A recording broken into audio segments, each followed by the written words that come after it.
Kia ora, ni hao, and hello. Welcome to the Cherry Journal podcast. I'm your host, Camelia Yang.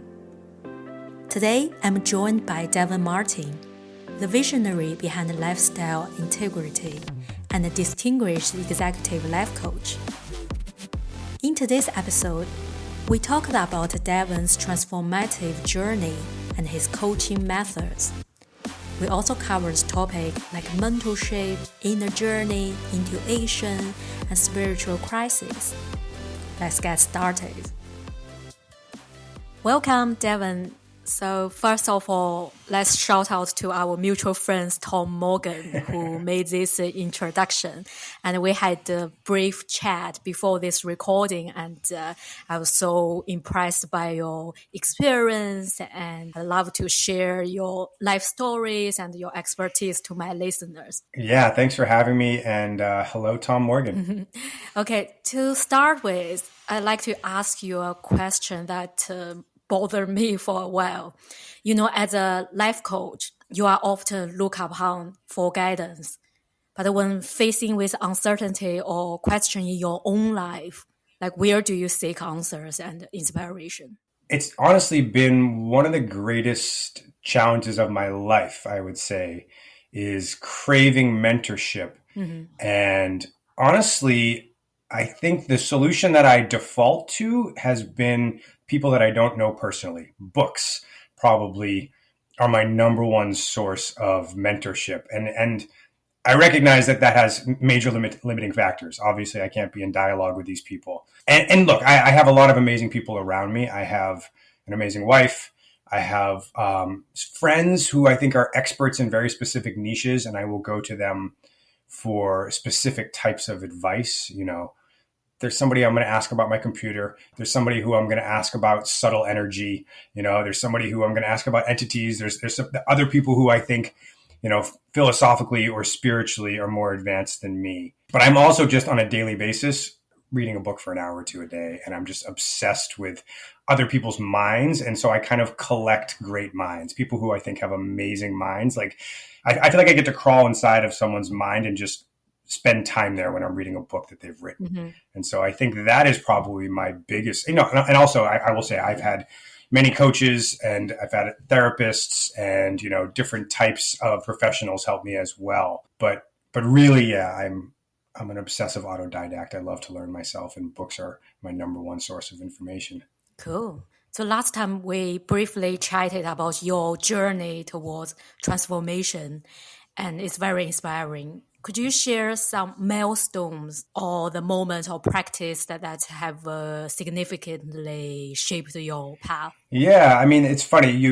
We mentioned Tom Morgan, and he interviewed me fairly recently, and he asked for these transition moments, and I mentioned two big moments involving psychedelics. One when I was 17, and I took my first ever psychedelic. I took LSD for the first time, and really had what I would say is an experience of emptiness in the Buddhist sense of shunyata, of, you know, my ability to ground myself in consensus reality in any absolute sense disappeared. I realized just how relative all concepts are. Never mind just the ego, but words, you know, language, polarities, hot and cold, you know, and unfortunately I had zero spiritual education to fall back on. So I didn't know what was happening. I just knew that I just fundamentally didn't trust the way that my mind was processing reality anymore. I sensed that there was something much deeper, much more true, much more real to present moment awareness than words would allow me to hold on to. And I became obsessed for a few years with trying to understand actually what is my mind before words. I had a sense that there was a lot going on before I attached concepts and language to things. And I didn't even know what meditation was. I didn't know what Buddhism was. I didn't know, you know, I didn't have anything. And so I spent a couple of years trying to think without words, which is not that functional in the world. It doesn't help when you're going to college and trying to take courses. Music helped, art helped. But then eventually I discovered breathing exercises and meditation. And then that became a portal to Eastern philosophies. And then I found the work of a guy named Ken Wilber, a Western philosopher. And finding his work radically recontextualized my whole mind. It was like I had been swimming in a sea of chaos, and suddenly everything had a neat little drawer to stick it in, and I could understand how different pieces related to each other. And he was also another portal to 20, 30, 40 other thinkers that were in his books. And so that process of going from being, I often say I was born a fourth generation atheist. So my spiritual lineage on my mother's side is Russian Jews who are pretty good at being atheist. And so I was, if I had found like Dawkins or Dennett or one of those people in high school, I would have loved these people, but I didn't. Yeah. But what I also didn't realize was that I had a deep spiritual impulse. Like there was something, I like to say, I still don't believe in the God that my parents don't believe in. You know, the bearded man in the sky who makes the rules and punishes people. Like I still don't buy that story, but I do find the word God interesting now. And so discovering that I am a spiritual person has been one of the biggest transitions in my life. And trying to pursue this spiritual impulse, but having no tools almost killed me. I mean, I fell into a deep, dark spiritual hole. People call it a spiritual emergency. I mean, I was suicidally depressed for 2.5, 3 years. I thought about killing myself almost every single day. And part of that was circumstantial. I just didn't, I didn't have a view of a life that I wanted to live. I didn't see adults around me who I thought were thriving that I wanted to emulate. And actually, looking back on it, it goes back to your earlier question. I didn't have mentors. I thought, in elementary school, I had some good teachers. Starting in middle school, I kind of lost faith in the education system. And I kept thinking, in high school, there'll be these amazing mentors. And then it was like, in college, there'll be these amazing mentors. And then it was like, if I get a job, then I'll have a mentor. And I just kept feeling let down. Like there was nobody who was really thriving in, my small town America, little limited worldview. And so then finding somebody like Ken Wilber in a book, my mind was blown. I was like, oh my God, there are people in the world who are asking really deep questions and actually have satisfying ways of talking about it. So that was like one big transition. And that led me away from the consensus path of like, get good grades, go to a good school, get good grades there, get a good job after school, have a long-term career. And so now I'd blown up my life. I was like, okay, I'm taking a blue-collar job. I don't want to work in an office. I'm going to figure this out for myself. Meanwhile, I dropped out of college. I'm going to study philosophy and spirituality and music and all these things on my own. And I took that very seriously. And that, I think, precipitated the second kind of maelstrom, the chaos or crisis point, which was I got success in my career, but it was the wrong career. And I was kind of living a double life. By day, I was working with security systems. My clients included, Fortune 500 companies, the Federal Reserve Bank of New York. And so, big networked cameras, biometrics, card access, we're really keeping, like paranoia and keeping track of who crosses what boundary and, serving the corporate overlords and governments and stuff. Yeah. And then in my spare time, I'm a musician who is running a recording studio out of his house and, producing albums for bands. And I'm writing music with singers a few nights a week. I'm going on meditation retreats. I'm doing psychedelics. I'm part of a philosophy discussion group based on the work of Ken Wilber. And I ended up leading that group for a few years. And so on one side, I'm like defining boundaries and keeping track of who crosses them. And then on the other side, I'm dissolving boundaries and wanting to be one with the universe.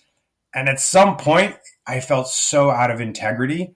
I just blew my whole life up. I had started coaching part-time as a holistic health coach, but nobody knows what that is. I didn't even know what it was until I got certified, And so I didn't have a vision for how to replace my 6-figure salary, my being an employee with going out on my own. I didn't have any real role models for like starting a coaching business. And at some point I was realizing that I was making myself miserable living out of integrity, doing work that I didn't believe in. And actually, I met the love of my life and she dumped me. And I agreed with her. I was like, yeah, I'm not impressed with this guy right now either. And so I basically pulled the eject cord and, quit my job, left New York City, went to Burning Man, of course, because that's what you do, and rented a log cabin on top of a mountain for a year. And I just decided, if I don't have a clear vision, I'm going to focus on shifting my consciousness full time. And so every day I woke up and I had a literal spreadsheet of transformational practices, breathing exercises, yoga, meditation, journaling, dream journaling, lucid dreaming, reading all kinds of scientific literature. I finally discovered the word Kundalini rising, and I realized that I had been going through some crazy transformation that was probably precipitated by 10 or 15 years of intense yoga, breath work, and meditation, coupled with a handful of ayahuasca journeys. And then I started having these crazy psychic experiences, which, even though I'd become spiritual, I hadn't fully opened up my worldview. I was still kind of a rational materialist. And then I started having these psychic experiences, and they were ones that I could very clearly validate were real. Now I'm thinking, okay, what the hell's going on? I don't know what reality is anymore. And then I'm having all these strange physiological symptoms, not needing to sleep, not needing to eat, intense, beautiful, blissful energy coursing through my body, like I'm exploding into like a million effervescent champagne bubbles, and just like unbelievable clarity and concentration and meditation. And so I ended up taking this year and just saying, okay, I gotta figure out what the hell's going on, both in my body and in my worldview. And it was just a leap of faith. I feel like at the end of this, I'm going to be a different person, and I will see the path. And that's how I ended up becoming a full-time coach. It came clear to me then that being more of an executive or a career coach, overall, generally just a life coach, working with people in all areas of their life, was going to be like, that is very much aligned with my purpose in the world. That is what I'm meant to be doing right now. I see. Do you feel like it's necessary for people to pause? Like, because you mentioned you live on the mountains for 1 year just to be by yourself. Do you think like everyone, if they couldn't find their purpose, do they need to like pause and be alone by themselves and to figure out what's your advice or opinion on that? Yeah, I think almost everybody today is in desperate need of quiet time where they can introspect in the absence of stimulation. And so, we go into the toilet now and we take out our phone. True. We wait in line for 5 seconds and the phone is out in the first second, And so I think so many people are checking out as opposed to checking in. They're just really constantly stimulated by the world around them. They're looking for answers outside themselves. And that's part of the process. You do need to look outside yourself, but it's out of balance, I think, for almost everybody. And so I don't think you need to, go on sabbatical for a year. And I had no phone, no television, no internet for a year. And it was amazing. And I'm so grateful I got to do that right before I had kids, But most people have obligations and they can't do that. But most people aren't spending 5 minutes checking in. And so I progressively over almost 10 years went from, 20-minute sitting in silence, working up to, 40, working up to 90, working up to maybe 3 hours a day, and then basically a full-time introspective journey that year. To me, that it's like, don't scare yourself thinking it's all or nothing. Just start. I tell most people, go to bed early, wake up early. Like after 9 p.m., most people just consume, right? Your willpower's low, you're eating carbs, you're watching shitty TV, and you're drinking alcohol. Like if you really want to change your life, if you're actually serious about knowing yourself and having a life that's more aligned with your heart, just go to bed before you consume all that crap, which is numbing you to the pain that exists in your life from not knowing why you're alive. And wake up a little bit early and be creative or contemplative. Either one works great. The combination of the two is excellent. So sit and like listen to yourself, or journal, or draw, or dance, or, you can meditate, great. But most people, that's too hard. If you really want to try meditation, I would say learn breathing exercises. Learn how to like have a relationship with your nervous system where you start to realize that you can actually choose your mood to some extent. You can choose how excited or calm you are. If you have anxiety, you can shift out of anxiety by changing your breath. If you're depressed, you can do the same thing. You can raise your energy levels. But it's just that. It's just that decision of I want to pay attention to myself. And I think most people haven't actually seriously said that to themselves and then done it. Exactly. I remember, I think back to 2017 when I was working in corporate and I lost the meaning from my job and I started the transcendental meditation. And for half a year, I had nightmare almost every night because I feel like something came out from my unconscious mind. Because when I live my daily life, my conscious mind kind of suppressed all my unconscious thinking. Yeah. So, but once I started to do meditation, everything just came out. yeah, the first half a year was like a horrible experience for me because I heard meditation is good for your health, give you a peaceful mind. But for that half a year, I was like so struggle. But later, yeah, I did get the benefits from that. Yeah, I think the marketing campaigns behind a lot of these meditation apps is leading to Mm. people to believe that meditation is supposed to be soothing. Yeah, exactly. And questioning the nature of identity and reality is not a soothing process. And No. there are real dark nights ahead of you, but it is a fruitful process. And it's like often in life, short-term discomfort leads to much more Yeah. long-term satisfaction. And I think it's very true. And I have a lot of clients who work their ass off all day long, and then they go to bed, and then they wake up at 3 or 4 a.m. and they're awake for an hour or two. And most of them, when I ask them, I'm saying, well, what's on your mind when you wake up? And they don't know because they're trying to get back to sleep. They're just like, I'm trying to like not indulge that part of me. I'm trying to, and I'm like, just do the opposite. There's something that's trying to get your attention. It's in your unconscious. And only when you're completely in deep, dreamless sleep is there actually room for that to bubble up through your unconscious into your conscious mind. Something's trying to get your attention. And if you do pay attention to it like you did, it resolves. There is a way out, but the way out is through. It's not by avoidance. Exactly. I know you experience a lot of different methods for breath work, meditation, and psychedelic experience. Can you give me some examples? What kind of the method gave you a profound experience, shifts your worldview? I'll share one of my story first. Yeah, So please. I had my first ayahuasca experience in Portugal. Before I never believed in reincarnation. All these spiritual things, I never believe in that. But after I had my ayahuasca, I saw from my own eyes and I listened to the message from it. Although back then I was super scared, but I kind of digest myself and start to thinking about this, the message, and also read some more information up in this domain. Because before I always have this bias, like, okay, those spiritual guru, they're just like woo-woo stuff. Once I tried, it made me think about it and start to lean to learn more. I would love to learn your experience as well. Yeah. Well, so I said that, that early around 17, that one experience with LSD really cracked open I was a math obsessed kid. Math became really easy to me, and I was very hyper rational. And so that created a little chink in my rational armor. I started to realize that I was using my thinking mind to distance myself from present moment reality. And I got in touch with my body, and I became much more primal. And so I would call, most people I think are disconnected from their minds in kind of two directions. I mean, from present moment reality in two directions.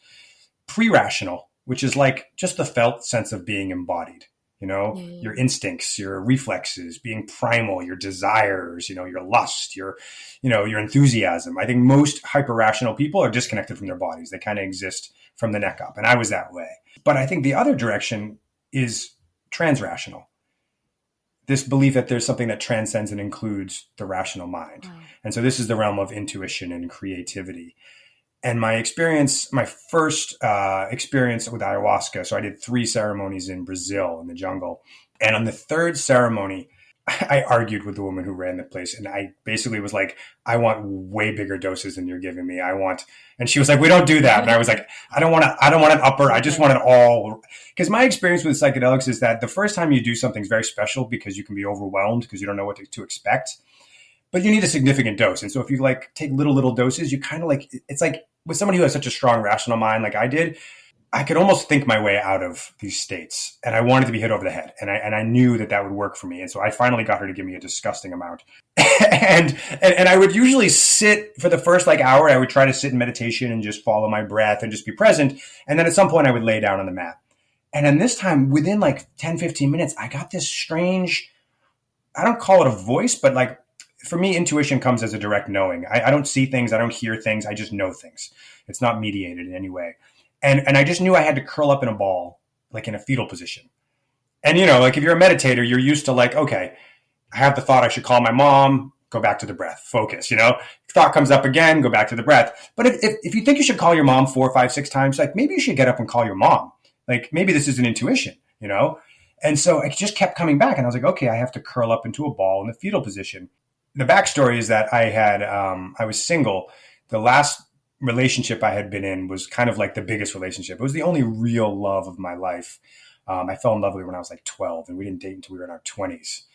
And so it was actually really immature love. And I was like finishing something that had started, and we weren't right for each other. But we had broken up. I hadn't seen her much. I bumped into her once a few months prior, and she turned out she was pregnant.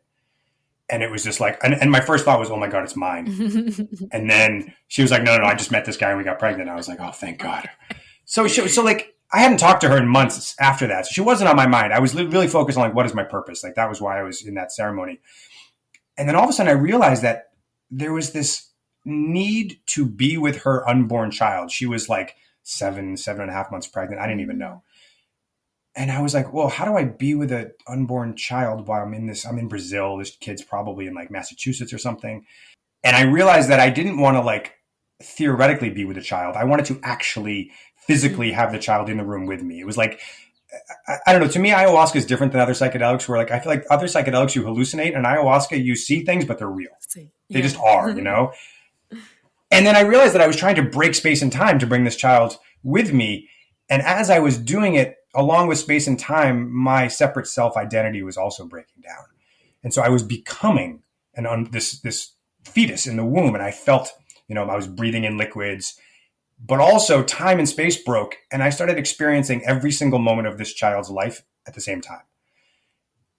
This is probably the most excruciatingly uncomfortable thing I've ever experienced in my time. I mean, I was like writhing on the mat. I would start giggling. I would start crying. I would feel like, oh, the kid broke his leg or broke her leg. And I would like feel like an injury. I would meet somebody and I would fall in love with them and I'd get my heart broken and I would like get excited and then it was just like every emotion you can imagine and every experience of a lifetime in like rapid succession all at once. It was so, I felt like my body was being torn into a billion pieces. It was just unbelievably uncomfortable. And then all of a sudden it crystallized and I'm laying on my side and there's this baby right there with me.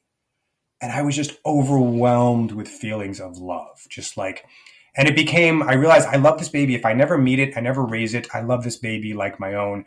And then it became this universal love of like all the unborn children and all the children who will be born, and just unbelievably beautiful, blissful, and the sense of responsibility of being a human, becoming an adult who's probably going to have children, of like, we need to make the world okay for these children. And this is like an unbelievably sacred responsibility. And it ended up being a really beautiful experience. And I kind of left it at that. And so when I got home after this, I wrote a blog post for each one of my ceremonies. And so I wrote my first blog post, my second blog post, and then I got to the third one and I wrote about this and I was like, can I put this online? This is her baby. This is really weird. I don't want to like freak. So I was like, I have to call my ex and just say like, can you please read this and give me your blessing that you're okay me putting this out? And I sent it to her and she called me right away. And she was like, Devin, what was the date you were in the ceremony? And I told her the date. She goes, Devin, what time of day was it? And I told her the time. And she's like gasping. And she's like, Devin, I was in the hospital. Oh. The baby was born premature and died in that exact moment. No. I get chills talking about it. Like, I was just crying so many times. And so I felt like this soul reached out to me to like provide unconditional love and allow it to somehow transition. And it was wrong for this baby to be born at this time in her life. It was a very wrong time for her. And so then I come home and I'm like, well, what the fuck does that mean about, reality and psychic phenomenon and time and space and energy? And I had another experience during a ceremony where a woman who was next to me, she walked past me in the ceremony and I instantly knew her deepest, darkest secret that she had only ever told her mother. And I walked over to her after the ceremony and I was like, why are you here? And she looked at me and she knew that I knew and she told me. And her mother was like, oh, she tells nobody that. And I was like, I know. I know exactly why you're here. And so like, and then she and I had this like entanglement. We thought we were in love. And I went back to New York. She went back to London. And we kept calling each other on the phone and having these weird psychic phenomena. And she eventually came to visit me in New York City because we thought we were in love. But really we were like psychically entwined. And we had a little bit of an affair. And then that Kundalini process started in me while we were together. And so that was really just this like, okay, everything is shifting. I don't know what reality is. I need to be humbled once again. But I'm super curious and I want to figure it out. And I want to tap into this. This is like, and so I spent a year really saying like, what is intuition? And exploring that. And to this day, I think most people underestimate their own wisdom because they're not trusting their intuition. Yeah. So how do you overcome your fear? I don't know if you are afraid when you first experience or second experience, or how do you overcome it and thinking you are not crazy? Because, I had the vision first time in my life in Germany last year. So I saw a God figure like from William Blake's work that on the sky, and I couldn't move my leg but kneel down. And I feel like Nietzsche was walking to me because I was in Leipzig University, and I knew Nietzsche was working there before. So I don't know, is that my imagination or I really saw him walking towards me? But that's experience. I was so scared for a couple of months. And when I came back from Germany, back to Lisbon, back home, I feel my left body was like trembling in the night before I go to sleep. I feel like there's a weird energy go through me, and I could even interfere with the power. I touch my TV, it's broken. Touch my dishwasher, it's broken. So I couldn't explain it, and I was so scared. I kind of want to know, how did you cope with that? It's funny. Every time I do psychedelics, I'm terrified. I mean, that moment when you're like, okay, yes, I'm going to put this thing in my body and I have no idea where we're going. And there's usually a period of like, oh shit, here it comes, and like that I do feel real terror. It's like, I feel like you have to be super courageous. Like I just have to like jump off the cliff and do it. The rest of this, honestly, I feel the opposite. I feel hope, the nihilism and the deadness that is a purely rationalistic material worldview, that like everything is just randomness, and matter has no consciousness and it's all just like atoms bumping into each other. Like that to me is soul sucking and depressing. Mm-hmm. And so when I get a glimmer of like the world is more alive or more magical or more connected, I'm like, oh God, I'm afraid it's not true. Like I really want to believe it. Also, like sitting in meditation for, countless hours, I learned to be present with and accept and welcome and even enjoy a lot of strange happenings in my body mind, And also, I'll tell you, being suicidally depressed for a few years, there's nowhere my mind goes that is new or strange to me anymore. Like, it could be new, but like, it's not scary. Like I have had all the darkest thoughts, I have thought about killing myself and killing everybody else and, life being worthless and other people being worthless and me being worthless. And, I feel like if you go far enough into the darkness, you come full circle and you find the light. And for a lot of people, I know you're familiar with Jordan Peterson. So without knowing him at all and only reading him and watching him, my armchair diagnosis is that he's come very close to losing himself in the darkness, but he hasn't let himself go all the way in. And he doesn't have a strong spiritual grounding in just how safe it is there. Yeah. Mm-hmm. And so I find him in his head rationalizing everything to death, And I think if he just went a step further and really felt hopeless, without medication, without all the things he's done without intellectualizing it, he would become a much more generous person, much less combative.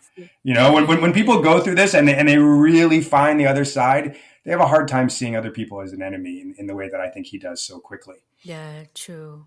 And I wonder, when you have worked with your clients, I assume some of them may find your spiritual experience weird. Like maybe they will judge you. Yeah. Are you the right person to coach me, since you kind of lean onto this woo-woo stuff? So how do you deal with that? Well, I don't have an agenda. So people set their own goals and the sessions go where they want them to go. I mean, I will offer a lot of cognitive dissonance if I feel like there's a chance to catch them in some limitation of their thinking. I will try to throw a monkey wrench into their works and see if they can have an opening.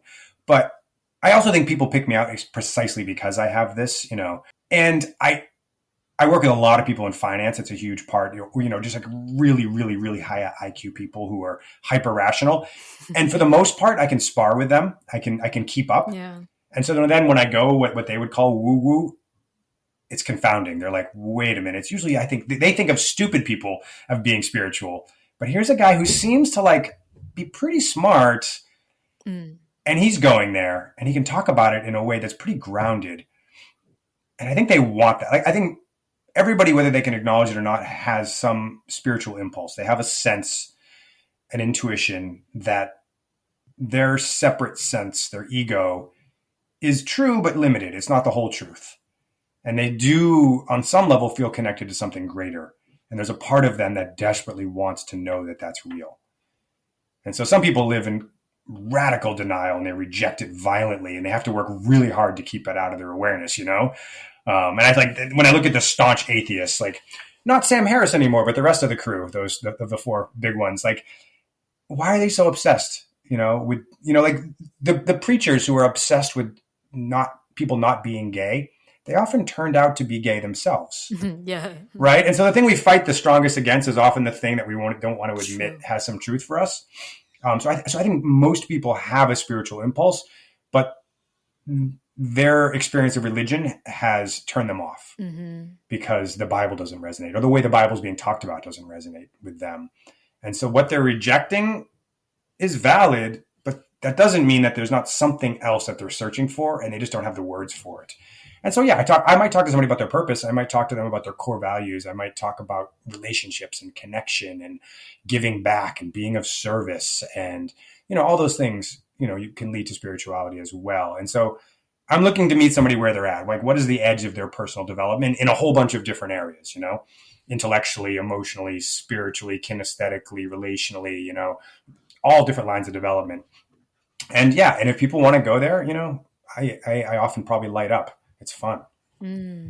Yeah, I think I was in that denial period for a long time, because I always want to use my rational mind, so-called rational mind, to persuade myself, okay, that's not true. This is just some people's imagination or something. But I feel like there's something above me always like calling me, just keep throwing all these coincidence, or some people like Tom Morgan and you like talk to me, just let me accept this fact. I find this interesting. Yeah. And increasingly we're giving role models. We're giving people who are unbelievably successful in the world who are also deeply spiritual. You know, and it's confusing for people. I thought you're supposed to be hyper rational, and this person's, you know, navigating by some other thing. What is that? And everybody kind of gets that they don't trust themselves. I find a lot of these people who are hyper smart and hyper successful who aren't acknowledging being spiritual, there's a sense that they're disconnected from something deep within them. And so we don't have to like connect it to gods or reincarnation or psychic phenomenon, but we can just talk about like, what is that source of energy within you? And just like, let's get you living more vibrantly. Yeah. And let's get you making better. Oftentimes for people, they want like, it's decision making. That is like the thing they're struggling with, you know? That's what I'm coaching people. How do you make decisions? And that's a topic I love, because I think you have to incorporate multiple streams of information, and you have to leave room for something that's ineffable. There is, unless somebody can explain to me how creativity works, because everybody wants to be more creative, and there is no rational explanation. I mean, you could just say like, oh, it's synthesis, you know, we're just recombining. But most people have a sense there's something else going on. And that's usually an opening for, okay, can we just admit like metaphysics are important, because we have to admit we don't understand everything. Can we just leave a little space for the mystery in your mind and like let things percolate up from there? And like, we don't have to label it. We don't have to call it anything, but like, can you stay open? Yeah. It reminds me of a story. I don't know how to pronounce his name right. Like George Soros. Soros? Yeah, it's a very famous finance guy. Yep. And every time he make a decision, if he feel some pain in his back, he could probably like change his decision. Because you also mentioned that. I think Tom Morgan wrote about it. Maybe I paraphrase it wrong, but the essence of this story is that your body will tell you something. And you also mentioned that you got some physical like sensations during your practice. Can you share some stories of that? Yeah. I mean, to me so I actually started with transcendental meditation as well. I was trained at the Art of Living Foundation, which is a guru named Sri Sri Ravi Shankar. Mm-hmm. He essentially was part of the TM community. He left to start his own thing called The Art of Living. Okay. And so he has his own Kriya, his own breathing exercise called the Sudarshan Kriya, which was his big, he was like given that as a download, and he was told he had to go start his own organization. And it's now even bigger than TM and worldwide. It's huge. And so I started doing breathing exercises and doing TM. And, so you focus on a mantra, and then you try to be in the space. You kind of like let go of the mantra and try to be in this kind of thoughtless space. And then your thoughts kick in and you go back to the mantra. And so I like TM as an intro, not as like an ultimate path, but as a way to get people interested, because almost immediately I started having all kinds of strange, pleasurable sensations. If you follow the breath, it's, it sounds like the most mundane practice in the world. Like, oh, I breathe all day, every day. I'm going to sit here and watch myself breathe. But it ends up being immensely pleasurable. I mean, anytime you're fully focused on the present moment, whatever you're focused on is magic. It's unbelievable. Like, if you sit and focus on a mantra or a mandala in your mind, a vision of a mandala or whatever it is, you start to realize how rich and subtle experience can be. So to me, it's kind of like zooming in with a microscope. Like I have a body. I could view it as like one big lump. And it's like, am I embodied today? Yep, my body's there. Okay, we're good. And I think for a lot of people, that's kind of the level they exist at. Like they might have an ache and pain and not notice it for like for months or weeks. But then you start to zoom in and you start to really feel, the physical body, every little muscle. You feel your breath and the way it affects your chest and your back and your stomach and you start to feel your seat on the cushion is a common thing to focus on. But then it gets subtler still. And what you start to notice is that it's there's nothing constant about having a body. It's a whole bunch of, a near infinite number of inputs trying to get your attention at once. And so if you just focus on your big toe, there's a whole world of sensation going on in your big toe, And so you start to like learn how to zoom in and witness different parts of your body. And then it starts to, there's an experience that somebody told me I started calling expansion. And I think what's happening is basically my awareness is shifting from my physical body to my subtle body. And so I feel physically like I'm 3 feet wide, 4 feet wide, 5 feet wide, 10 feet wide. And it's this massive expanse. And I imagine it's like your aura or your, the field of energy. And I physically feel like that's what I am. I feel, and it's unbelievably pleasurable and subtle. Mm-hmm. And so some of those experiences and the way the breath changes everything, and an in-breath causes certain cascading sensations to ripple through your entire body. And the exhale causes another cascading, and every thought, is either caused by these sensations or in a feedback loop, then causing other sensations. And you just start to witness, for me, I felt like I was witnessing complete emptiness, much like in deep dreamless sleep, that type of void, that type of not emptiness in the philosophical sense of things have no absolute meaning, but like a void. Like I learned that I could pay attention to my hearing or not.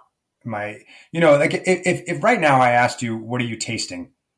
You'd go, oh, I wasn't paying attention to my tongue at all, but there it is. And if somebody had snuck some, hot peppers into your mouth, you certainly would have you would have felt it. So it's not that your tongue is not tasting, it's that you're not bringing your awareness to it. And so all of our senses are like that, and our whole body's like that. And then I realized, oh, my thinking mind is just another sense like that. Like I can tune in and pay attention to all those crazy thoughts going on, or I could not. I could listen to the room, and I could just be thoughtless and listening to the sound of the room. But there's also this kind of like between place where you're not tuned into any of the senses. You're not tuned into your thoughts. You're there, you're available. If the fire alarm goes off, you're gonna notice. If there's an amazing insight that your mind has, it's probably going to get your attention. But you can just kind of be in that space between all of them, which is devoid. There are times where I'm meditating, my eyes are open and I have no awareness. If you ask me, I might notice, oh, it's black, but I'm not even noticing that. I just have no.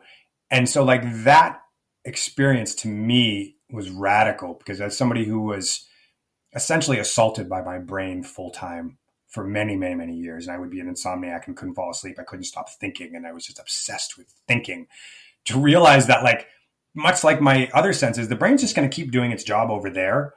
and you don't have to pay attention to it. And if it has something great, it's going to tell you about it. And so to me, navigating intuitively often seems like that. It's like you trust that your mind is going to get your attention when it needs it, the same way your other senses are, and you are able to move through life and take action, like being in a flow state. You just are. You are the action that's happening.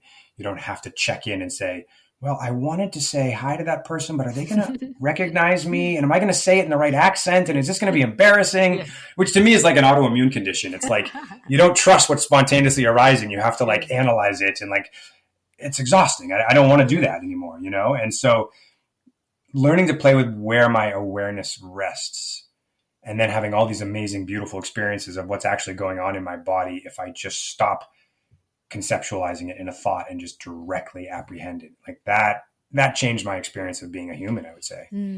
Have you ever done Vipassana practice, like 10 days silent meditation? I haven't done Vipassana.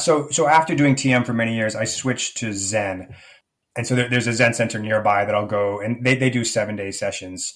And so I've done that a handful of times. But, you know, I also spent a year in silence. You know, I had visitors every 3, 4, 5 weeks, whatever. But for the most of the time I was practicing. And what Zen is beautiful for me about is that you do seated meditation and then you do walking meditation, and you meditate with your eyes open the whole time.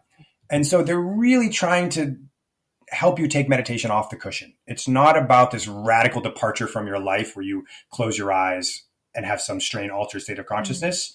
It's like, no. Like, can you learn to be radically present and then walk a little bit? And the more stimulation you get, the harder it is to stay radically present. You know, if your friend talks to you, you know, or whatever. And so that year on the mountain, what I was really trying to do was like, can I be doing Vipassana or doing Zen meditation all the time? Can I, you know, and I would just sit on the porch and just watch nature. And it was a similar meditation in Zen. One of the paths is you learn how to concentrate by following the breath. You count the breath to 10. And then once your mind is stable, like you put it on the breath and it never leaves, which can take, you know, it could take 5 years. It could take a month. It could take 5 years. But once you have that, now you can apply that concentration to things like koans, which are riddles. Or the other path is shikantaza, which is just sitting. Just sit, which is similar to Vipassana open awareness. You know, where you're not trying to focus on something. You're just trying to be present. And so I would just practice sitting that way. You know, I could do it on a cushion. You know, can I do it in nature? You know, and then what's the difference when there's something I have to do, an activity or someone talking to me?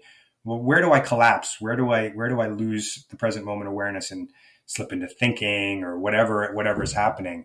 And so that really, and the more concentration you have, the more momentum you have sitting in the cushion, the more it naturally starts to translate, I think, into every other area of your life. Yeah, true. Yeah, I did it twice, Vipassana in England. And because, you know, when you sit there from 4:30 a.m. to 9 p.m., this is such an unbearable experience. But I think for my second time practice, the teacher told me you can move the pen, like what you mentioned.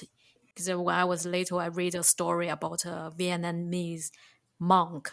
He set himself on fire and sit in the fire, right, like for the whole time.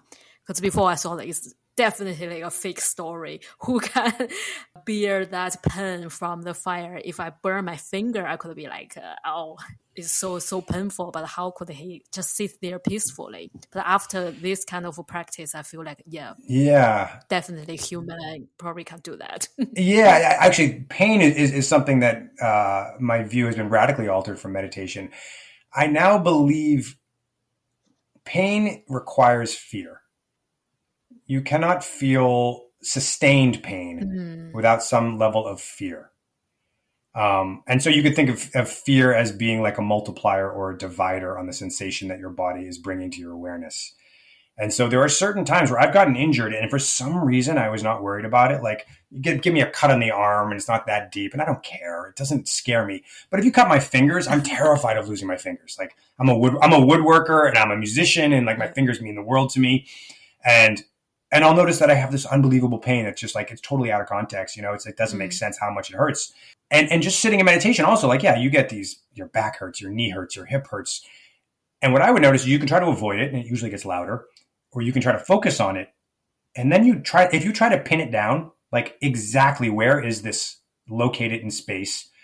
and describe it. How intense is it? Is it hot? Is it cold? Is it pulsing? Is it steady? Is it moving? Is it still? Like if you really, really get curious about it, it turns into a sensation without any meaning, and then it just kind of dissolves. It's like to me, pain is a message. Your body's trying to get your attention. Like you step on a tack, it's like, hey, don't step there. But once you get the message and you honor that message, there's no reason to keep obsessing about it. And so I have noticed that, like, when I can have an injury and not be afraid, there are moments of absolutely no pain. And it's similar, like you're not paying attention to what your ears are hearing or what your tongue is tasting. You don't have to pay attention to that wound in this moment. But the times when I'm like, oh no, this might be bad. Maybe I should go to the hospital. I shouldn't fall asleep. I'll just lay there in agony, for hours. And it's a very mental thing. It's not a purely, like, a lot of meditation for me is getting to what is sensation, separate from the story we're telling ourselves about what that sensation is or what it means. And almost all the sensation is neutral. It's benign. It doesn't have, a strong valence towards positivity or negativity. It just is. But we've trained ourselves to believe certain sensations are bad or good. But also, like, look at BDSM. Some people get immense pleasure out of what we would call torture. Oh yeah.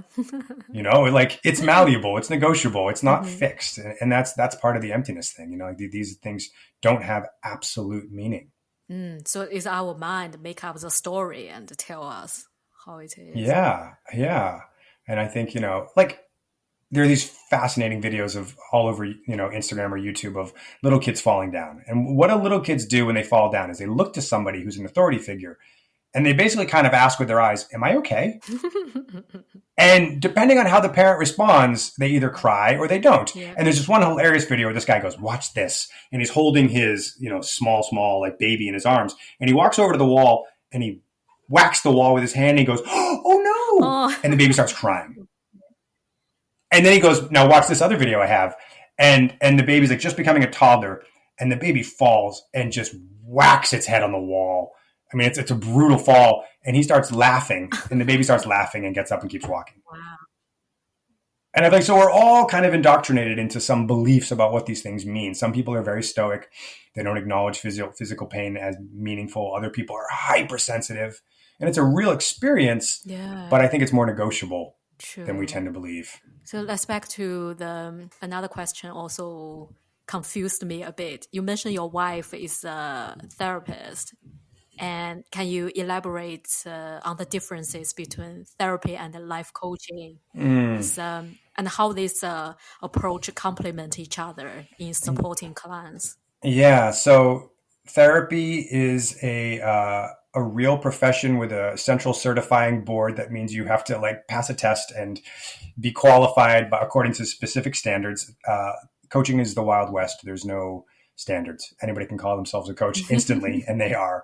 And so that's the first thing, just to be buyer beware. When a lot of people have a profound day and say, oh my God, I have to share this with the world, and they become a coach. And that doesn't mean that they, have the gravitas required. Generally speaking, therapy is backward looking. So it's often about your formative experiences, your childhood, your traumas. It's often about, what's keeping you from being present in the moment, and, like, how did you become the way you are, and how do we shift the way you are? It's also usually an experience of radical acceptance. A therapist's job is to provide you with unconditional positive regard, is the Carl Rogers term. And so they're not here to shame you or judge you. And a lot of time it's reparenting. They're providing the like, it's okay, whatever you're experiencing is fine, that your parents weren't able to, or your culture or your friends or whatever it was.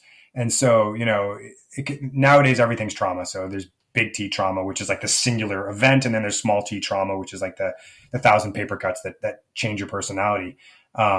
And so therapy is often looking at all that. And then there's a little bit of, like, there's positive psychology, there's mindfulness based, there's some more, there's other things. And a lot of that, CBT also, it kind of veers into coaching.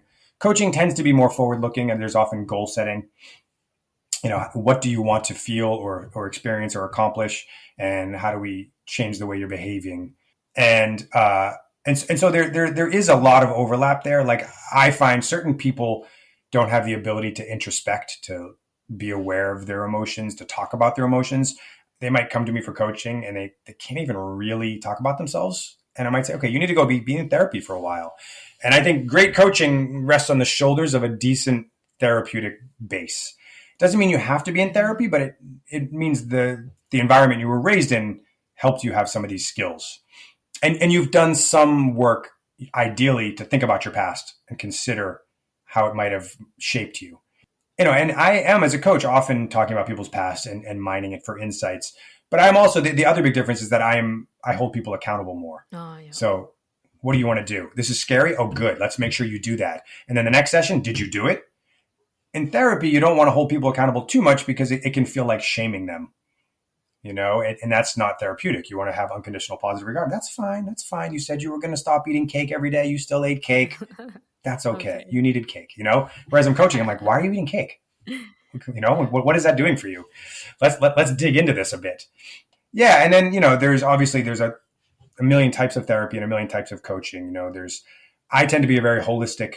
So career, relationships, spirituality, and health are kind of like the four pillars. And most people come with one or two presenting conditions or ideas or goals, but then we're going to talk about everything else too. Like I refuse to be the executive coach who only talks about your business, and so I really feel like I love conversations that just dive in and out of different areas of people's lives. And maybe at first it feels like, I don't know why we're talking about my sex life. We were talking about managing my employees, and now we're talking about drug use, and now we're talking about Buddhism.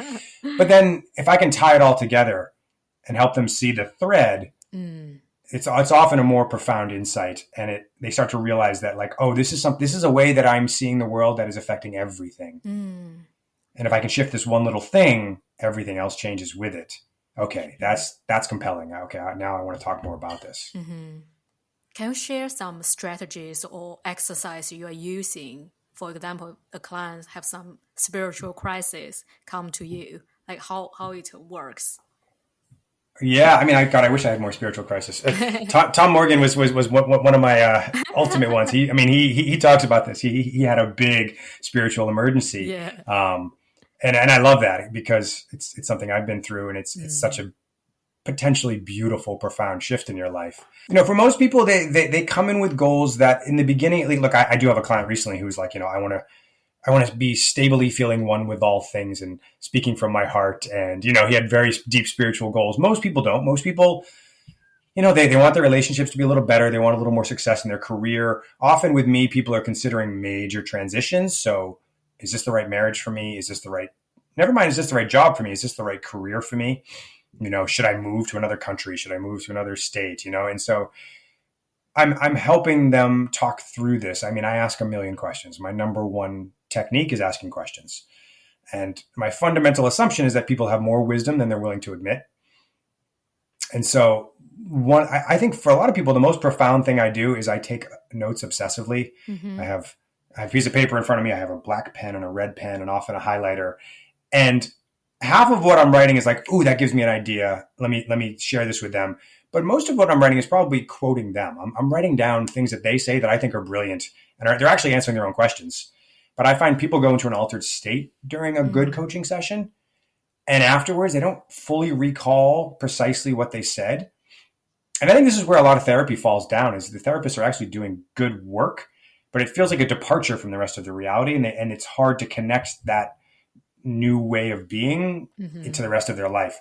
And I find when I can really, I'm helping people rewrite their narrative of who they are and rewire their brain and how it works, and see the cognitive biases and the mental models that aren't working. And when I can quote them back to themselves and then give them some context for, like, do you realize what this means? And they can go, people tell me they print out my notes and they bind them and they read them over and over for years. And I'm like, okay, that's when I know it's working. And I want to give people an anchor, something that they can tap into. It's like, you had a brilliant moment here. Like, you had you made a courageous statement. Now you're going to have anxiety later, and you're going to rationalize this and say this is a stupid idea. I want to tell you, when you said this, your face lit up. Your energy was through the roof. You were the best version of yourself. When you are resonating with your heart, when you're really in your center and you feel good, this is what you tell me you want to do with your life. Now, when you're standing up and giving a presentation in front of the board and they're giving you a hard time and you feel like you're a failure and you're never going to be good enough, you're telling me that vision you had is stupid. And I'm here to tell you, like, that's not your truth. And so it's often helping people just kind of get back to that. Like, who are you when you're at your best? We don't need to change who you are. We just need to remove some of the self-doubt. A lot of people who are chasing massive success, and I have clients who are extraordinarily successful, extraordinarily wealthy. What they're really after is self-love. What they really want is to feel good enough. They're using external validation when they need internal validation. Mm-hmm. And so I'm helping them, reinforce those loops of, yes, you do actually think you're good enough. You do actually love yourself. You do believe that you belong, and you deserve to rest, and you deserve to, to just be sometimes. Yeah. And so it's hard for people, I think, to trust themselves, because school is training us to, not trust yourself, to be a cog in a machine that we don't even believe in. And so, in like specific techniques too, like I'll have some people really want to find their purpose. And so we'll work out a purpose statement, and they'll really come up with like a simple phrase that they can go back to. If they're questioning, should I do this? I'm like, well, does it feel on purpose? What is your purpose? I'll have people come up with their core values. I'll have people do exercises where they track their energy throughout the day. I'll have people, for a lot of people, something like journaling or breathing exercises is a profound shift. They're not used to experiencing that. They're not used to introspecting. And so some people, contemplation and creativity are really foreign, even though almost every kid, is super creative. By the time they're in their 20s, 30s, 40s, 50s, they're convinced they're not an artist anymore. And so it's like, try writing. Let's just see what happens, Some people need to move their body more. They're so in their head. They just need to, I get people, my wife actually turned me on to this amazing practice called swamping. There's this woman named Mama Gina, who is like the grandmother of this particular form of a women's movement, which is all about sensuality and sexuality and trusting your body and being in your body and releasing emotions. And there's a practice where you have a playlist of songs that go through different emotional states. So there might be anger, there might be sadness, there might be euphoria. And your job is just to let loose and dance them. And it's called swamping, I think, because swamps have stagnant water. And if our emotions aren't honored, they stagnate, they get stuck. And now we're carrying around, the entire past with us. And every moment we don't show up, we can't be present because we're still kind of holding on to this thing that happened yesterday and this thing that happened when we were 6 and this thing. And breathing exercises are one way, I think, of releasing old experiences. They really feel cleansing to me in a physiological way. But this swamping practice, most men won't do it, but I give it to a lot of women. Yeah. And they come back and they're like, oh my God, I haven't felt this alive and connected to myself in ages. And it's just like the freedom, to often be alone in a room and just let your body do everything it needs to do and just let the emotions come up and pass. And what you start to realize is that emotions are like sensations in the body. Like there's a message, you want to honor that, and then you want to let it go. Like you want to let them metabolize. You want to let them pass through you. True. I feel like a lot of people are constipated with their emotions. They're holding on to something. And when you learn to flow, cry more, yell, get angry. Like most men can't cry that well. They can't feel sadness. And a lot of women struggle with anger, And so, practice that. Go scream at the mountaintop. Go bang. My wife leads these swamping, she calls it I think cathartic release sessions. And she has bats or tennis rackets and big foam blocks. And he has people hitting them and just going crazy and embodying their anger. And afterwards, it's you feel you don't feel angry. You feel peace. Yeah, you need a way to release your emotion. Yeah, it reminds me about back to 2018. I was stuck in my corporate job and also a toxic relationship. Then I went to Argentina learning tango for more than 1 week, and I just don't know how music has this magic or the movement of my body give me some wisdom. All of a sudden, I just got the clear message. Okay, I need to quit. I need to quit everything. I need to start over. But before I went to that trip, I thought, okay, it's my problem. Everything is my problem. I just need to work hard and everything will be fine. But yeah, after that dancing lessons, everything changed. Yeah, it's quite similar as this swamping Yeah. exercise. And for a lot of people, I think men in particular, yoga can be that a beginning of that. Because, if you think about the average day, someone once has said that it's like having your body in a cast, or like sitting at a screen is like having your eyes in a cast. Like the range of motion we experience in a day is quite minimal. And then you're in yoga and you're in all of these strange positions and you're feeling your body and things that were dormant and these emotions are coming up and you're releasing and you're doing all this deep breathing. And it's just like, it's supposed to flow more. Like we're all kind of stagnant, And like, sitting at a desk staring at a screen for 8 hours is not a human experience. Like it's not how we've evolved. It's not natural. We're supposed to be running and jumping and skipping and rolling and, making weird noises and being loud and being quiet and being, a lot of people's voices are limited too. Like if you think of the three primary dimensions of your voice, you have speed, volume, and pitch. And so somebody you find compelling when they speak is probably varying those three things. They're getting loud and then they're getting quiet. They're going up in their voice and getting high, and then they're grounding you, getting low, and they're talking quick, and then they're slowing down. But a lot of people are just like monotone, flat rhythm. And so there's all these ways that we kind of cut ourselves off from the natural flow of energy that wants to spontaneously move through us. Like the universe is moving through us. We are a portal for the universe. I mean, how the hell do a tiny sperm and an egg become a human being? Like how does an acorn become a tree? Like it's a portal. I have no idea what magic is happening. But I think we are the most exquisite sensing beings. Like human beings are so sensitive. We have more capacity to be complex and understand the universe and then it appears probably any other living thing. And so just being in the environment and actually being attuned with it, you feel compelled to, I think, to be of service, to take part, to connect, to create, to contemplate, unless you're cut off from that, and then you don't feel anything, or you just feel anxiety. But I think if you let these flows of energy loosen up, people are shocked at how enthusiastic they become about life. Yeah, exactly. Have you ever done the darkness retreat? No, I want to. Kind of become popular. Yeah, I want to do it this year. I heard so much about it, and like, what's the benefits like, what made you want to do it? I mean, there's something like I said, there's something fascinating about removing the external stimulation and looking inward.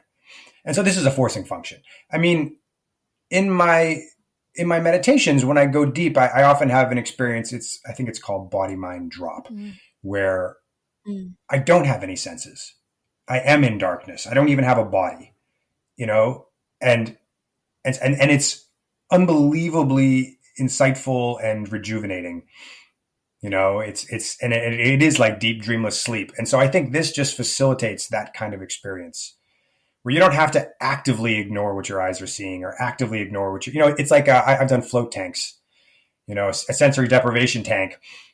And I loved it, but I remember a couple of my friends were freaking out and it was psychedelic or it was uncomfortable.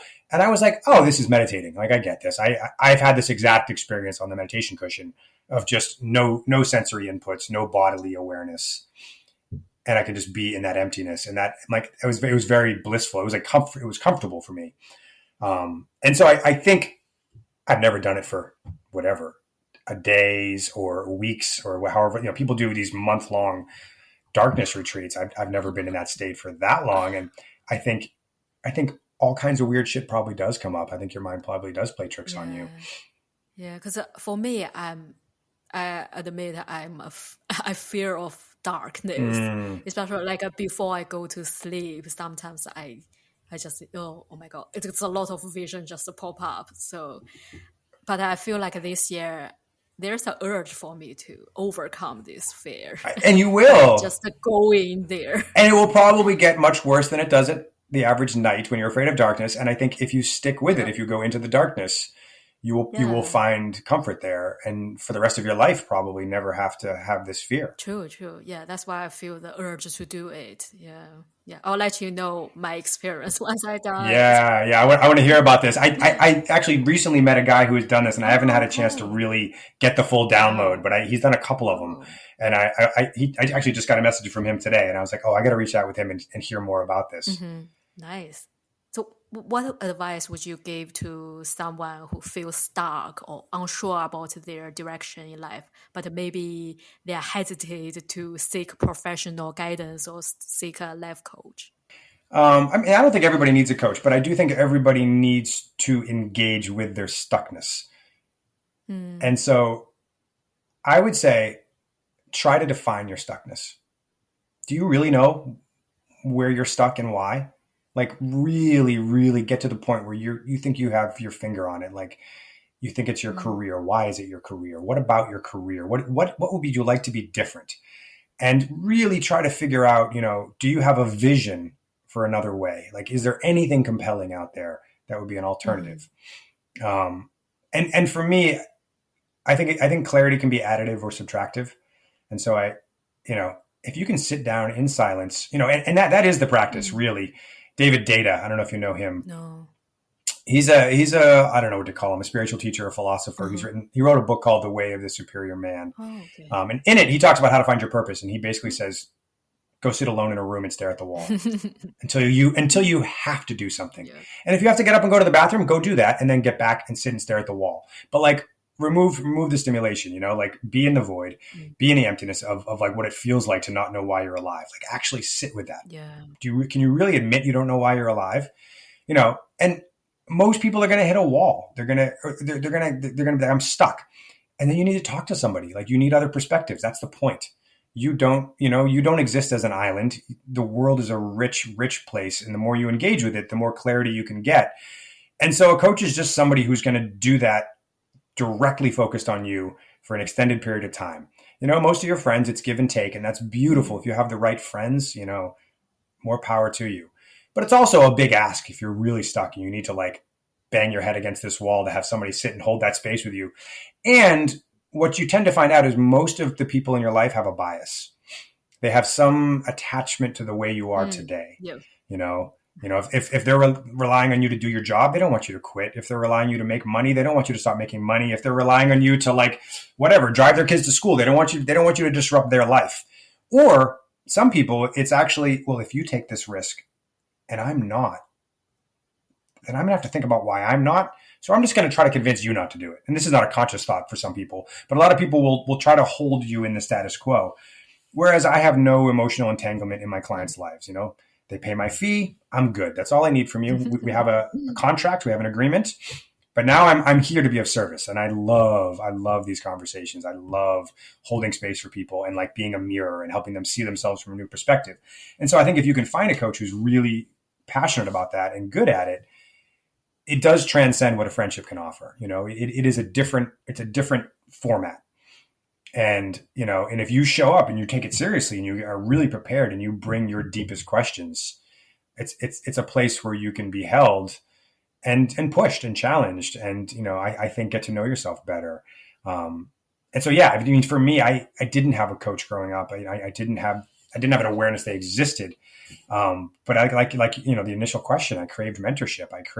And so I find a good coach is somebody who's, like, it's not like you're getting a guru who's some enlightened master, but it's somebody who's on a similar path to you and they're a few steps ahead of you. And they can just kind of turn around and reach a hand back and say like, hey, I've seen this path before. Let me describe to you my experience. And it's not going to be yours, but it's going to be helpful, I think. True. But how do you navigate the balance like between supporting your clients' journey will also encourage them to take their ownership? Because, at the end of the day, they need to rely on themselves. Yeah, I mean, it's challenge and support. It's always a mixture of being a cheerleader and then being an ass kicker. And people have to take a lot of ownership. I can talk to you for 50 minutes a week, but I can't be in the rest of your life. And chances are something's going to come up in every session where you're like, I should be doing this. And I'm going to say, okay, I'm writing that down. You should be doing this. Can I check in on this next week? Are you going to have done this? And they say yes. And it's like, okay, that's out of my hands. This is on you. but we both get bored with the coaching if people aren't taking action. It feels stagnant. It feels like there can be a point where you're like, okay, no more insights. This is actually the message I've gotten the last 3 times I did ayahuasca. I was told, stop it. Like, you see enough, you're not doing enough with it. And that's what I feel like, I've been doing for years now as a coach is I do a lot of psychedelic integration. So I help people integrate their psychedelic experiences. And I talk about the difference between transformation and translation. So transformation, you could think of as the vertical axis, translation as a horizontal, but you could also just say transformation is changing the way you view the world. Translation is changing the way you engage the world. And so if you have your mind blown, like I have a few times, it might take you 5 or 10 years to really embody that. An insight without embodiment is empty. It's just not that useful. It actually just hurts more. You're like, oh, I know better, but I'm not doing it. And so I think a lot of people, I just put up a post on my website called Psychedelics Will Show You the Work. And I realized actually after Tom Morgan interviewed me that I may have given the impression that psychedelics changed my life in a translational way, but they actually just changed my mind. And then I had to do a ton of work to integrate those. And I feel like a lot of people excuse me, they feel very different after doing psychedelics. And then it fades. And they think, oh, I have to go do more psychedelics. And it's like, no, you had a peak state. You want to turn it into a permanent trait. Yeah. Exogenous chemicals work because we have the receptors that bind them. You can endogenously produce similar chemicals or the same chemicals within yourself. So like if you go to the Zen Center, you find a bunch of people who did LSD, had their mind blown, and they were like, it's like being picked up and dropped to the top of a mountain and then being thrown to the bottom again. And someone goes, is there a path that I can walk up and down the mountain and actually know the whole terrain and it's be stable and consistent? And they go, yeah, it's contemplation, it's meditation, it's breathing exercises, it's yoga, it's study, it's being of service to other people. Like there's a lot of ways, the 8 limbs, like there are different schools of thought, but they all require you to show up differently every day. And if you just keep taking drugs, what you end up with is a really distorted view of the world. True. Yeah. So last question, how do you see the field of life coaching evolving in the future? Like what opportunities or challenging do you facing? I think it's probably going to become a regulated industry, and there's going to be standards applied. Yeah, and I'm a college dropout. I'm not somebody who plays with rules well. I can't have a job unless I'm friends with the CEO and I can argue about policies. And so I find standardization does 2 things. It takes the bottom, the people who are really bad at something, and it either cuts them out or brings them up, gives them skills to kind of be in the middle or closer to the middle. But I find it also tends to cut off the top. The people who are innovative, the people who are going beyond what is accepted, they don't fit. They're not allowed. They're doing something that's not right. And so I think that's going to happen. It also will become expensive to become a coach. It's already expensive to get trained. Most people have some training. So is that going to be good or bad? I don't know. I personally don't want to have to exist with taking continuing education credits, sitting in a classroom. But I think also for clients, what's happening is the world is changing faster and faster and faster. And we're here to help people navigate that. And a lot of people, I think, sense that AI is going to create a lot of economic insecurity in the world. The haves and the have-nots are going to become further divided. There's a concentration of wealth that's possible with technology, and AI appears it could really rapidly accelerate that. And anything that can be automated is no longer going to be a job. So I think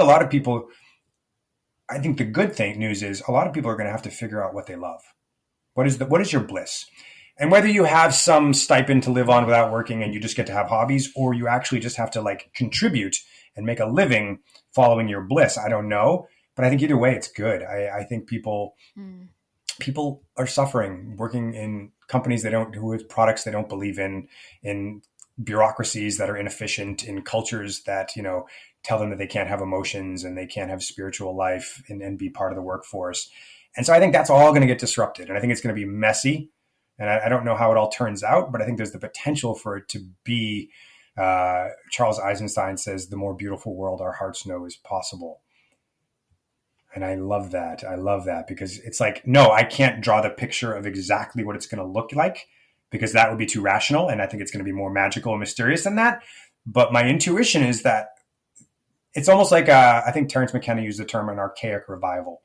There are parts of our humanity that we lost.